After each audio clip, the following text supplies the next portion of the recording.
Informa Visión 7. En el marco del plenario de jefes de Estado del Mercosur en Brasil, declaraciones de la presidenta Cristina Fernández.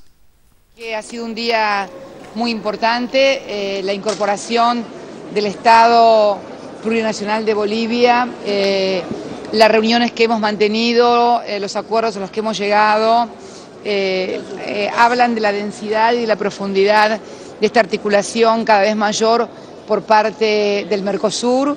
Creo que también es importante los temas que hemos abordado y que creo que también deben ser tratados en simultáneo con la UNASUR.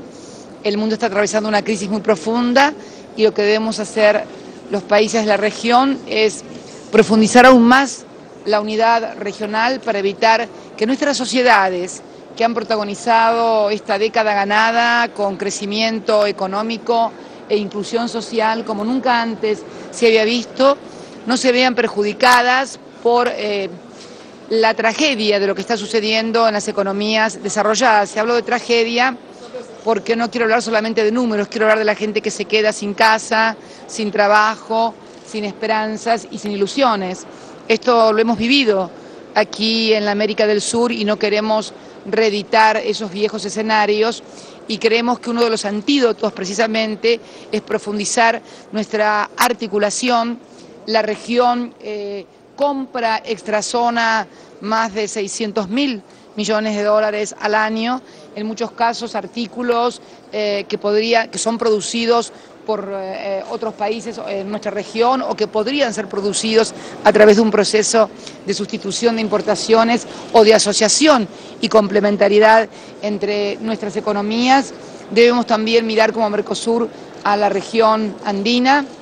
De hecho, también Ecuador está pidiendo su incorporación al Mercosur y fundamentalmente también abordamos y acordamos el marco de lo que va a ser el diálogo entre Unión Europea y Mercosur, que es un diálogo que va a tener que decirnos también qué es lo que quieren, porque siempre están pidiéndole a la región de América del Sur cosas, nos están acusando siempre de proteccionistas, pero en realidad deben decirnos cuáles son las propuestas que tienen, porque tal cual lo comentaba yo y recién lo comentaba con el titular de la CEPAL, Alicia Bárcena, que a raíz de mi intervención me dijo que va a ser un estudio comparativo.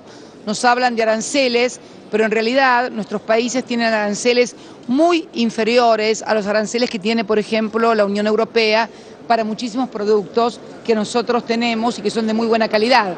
Ustedes deben saber, y si no lo saben pueden investigarlos como periodistas, el arancel que cobra, por ejemplo, Francia por su manteca o por cualquiera de sus productos elaborados lácteos, aranceles mucho más altos que los aranceles del máximo del 35% que cobran el Mercosur, aranceles que en su medida y en su gran parte están destinados a proteger, más que a proteger, a resguardar lo que ha sido el esfuerzo de industrializar nuestros países, sobre todo la Argentina, que sufrió un proceso de devastación industrial muy grande a partir del golpe del 76. Entonces creo que este diálogo de la Unión Europea y de la América del Sur o del Mercosur debe ser, bueno, qué es lo que quieren, escucharlos y luego ver qué es lo que nos conviene como región y además también dejar muy en claro que los acuerdos deben ser win to win, es decir, ganar-ganar. Creo que el modelo de acuerdos comerciales en los cuales solamente había un cliente que compraba y otro que vendía o que colocaba sus excedentes, se terminó. Creo que hay un mundo nuevo, que exige un nuevo modelo de comercio, un nuevo modelo de asociación y no nos parece justo que los planes de austeridad que está llevando a cabo la Unión Europea y que les provoca un gran excedente en sus productos industriales, traten de ser colocados en nuestros países, a los cuales nos vean solamente como mercado, perjudicando los procesos de industrialización, las industrias que tenemos, porque es perjudicar concretamente a millones y millones de mujeres y de hombres que han conseguido trabajo digno y a través de ello bienes a los cuales antes no tenían acceso, como la salud, la educación, la vivienda. Entonces, estas cosas son las que tienen que ser sopesadas y bueno, cuando terminó la reunión, se acercó Alicia Bárcena, la titular de la CEPAL, diciéndome que le parecía muy interesante el planteo y que iba a hacer un estudio de aranceles comparativos entre los países desarrollados y los países, por ejemplo, del Mercosur. Japón, por ejemplo, tiene un arancel, creo que, si mal no recuerdo, del 200 y pico, del 300% para el arroz.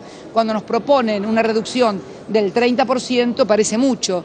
El 30% del 300% no es absolutamente nada. En cambio, el 20 o el 15% de 35% o de 20%, que son los aranceles que tiene Mercosur, son una barbaridad. Por eso creo que debemos actuar sin ningún prejuicio de carácter ni político ni ideológico, sino simplemente hablando con los números en la mano y contemplando los intereses de cada uno de nuestros países y sociedades. Así que ha sido una reunión estupenda. Muchas gracias. Muchas gracias. Que avanzan contra la corriente. ¿Tiene relación con la lucha para poner en vigencia la ley de medios en Argentina? No, cuando hablé de los peces es porque hizo Pepe Mujica, el querido compañero presidente del Uruguay, había hecho mención durante su intervención al tema de que somos peces en el agua, que podemos ir, que tenemos determinados márgenes de libertad porque podemos movernos únicamente de acuerdo a las mareas. Y luego habló también, o sea, estaba muy metafórico, muy con los peces.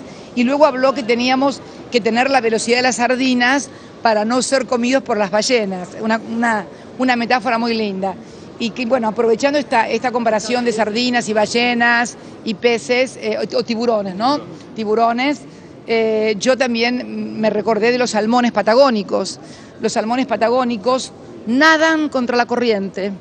Es un espectáculo impresionante verlos nadar contra la corriente en los ríos y finalmente, nadando contra la corriente, llegan al lugar que ellos quieren a desovar, a poner su cría, a poner sus huevos, a multiplicarse y mueren. Mueren porque es tal el esfuerzo que hacen de nadar contra la corriente que mueren, pero terminan reproduciéndose y siendo cada vez más, cada vez mejores, cada vez más fuertes. Aclaré que no tenía ninguna vocación suicida porque seguramente algún medio en la Argentina iba a poner que yo quería una masacre tipo Guyana en la que todos fuéramos contra la corriente. Simplemente la metáfora era que se puede ir contra la corriente del modelo neoliberal que se impuso en los años 90 en toda la región y que causó estragos y tener éxitos. Argentina, luego de haber incurrido en el default más importante de deuda soberana del que se tenga memoria, de haber reestructurado la totalidad de su deuda en 2 oportunidades para llegar al 93%, sin acceder al mercado de capitales, ha pagado rigurosamente cada uno de sus vencimientos y además ha protagonizado el crecimiento económico más importante en sus 200 años de historia, generando millones de puestos de trabajo. Somos el país que, de acuerdo al Banco Mundial, más ha duplicado su clase media en esta década ganada. Bueno, el 95% de nuestros jubilados y pensionados tiene cobertura previsional, tenemos el salario mínimo vital y móvil de los trabajadores más importante de Latinoamérica, destinamos el 6.47 a educación, hemos creado la asignación universal por hijo, que significa 1.7 de nuestro PBI y no es un plan social, sino que es un verdadero plan promocional económico que apunta a la educación y a la salud de los hijos de los que todavía no tienen trabajo. Así que bueno, de estas cosas hemos charlado. Así que, bien, muchas gracias. Informó Visión 7.